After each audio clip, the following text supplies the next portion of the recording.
Well, we begin this Monday with the latest from Russia's war in Ukraine. A United Nations-led humanitarian rescue from Mariupol continues this morning.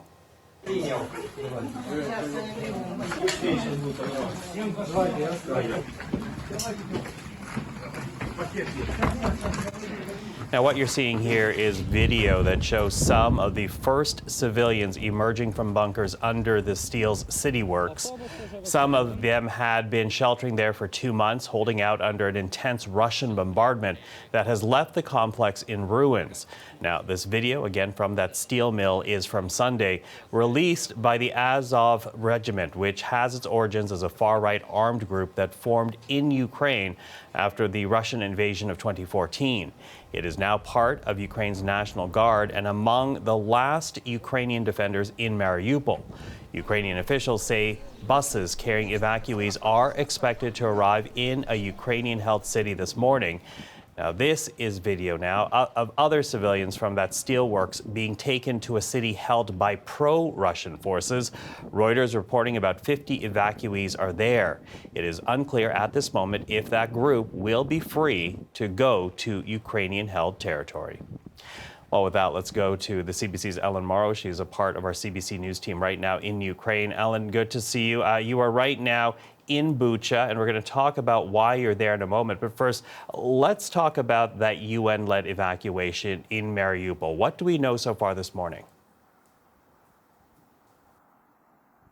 Well, it's a very complicated and delicate situation in Mariupol, Michael, and there are sort of two things going on at once. One, that UN-led effort to get civilians out of the Azovstal steel factory, and the other is to evacuate the civilians who remain in the rest of the town. All of those people have been in incredibly dire conditions for months now. The mayor of Mariupol referring to it as hell on earth. Now, on the effort to get civilians out of the Azovstal steel factory, that is being coordinated by the UN and the Red Cross. Both are being very tight-lipped on the amount of information they release for fear of jeopardizing any of these efforts to get these people out of that factory. What we know is largely coming from Ukrainian President Volodymyr Zelensky. Yesterday, he said that about 100 people were evacuated from the factory. And you mentioned the group that was brought to that town in Russian-controlled territory. They have such heartbreaking accounts, Michael, of what they went through, not being able to breathe, not being able to see the sun for 2 months, living in these horrible underground bunkers. Here's more of what Zelensky said about this situation in his address last night. Ukrainians, our defenders, today we finally managed to start the evacuation of people from Azovstal. After many weeks of negotiation, after many attempts, different meetings, people, calls.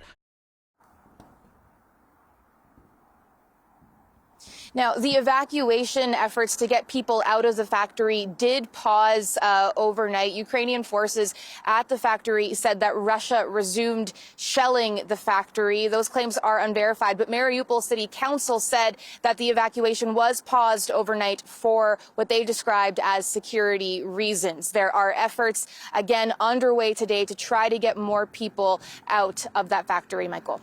And of course, we're going to track very closely this humanitarian mission to try to get people out of that area. But Ellen, let's get back to where you are right now. Bucha, one of the suburbs around Kyiv, where Ukrainians live through the horrors of a Russian occupation. Why are you there this morning? Walk us through what's the latest there.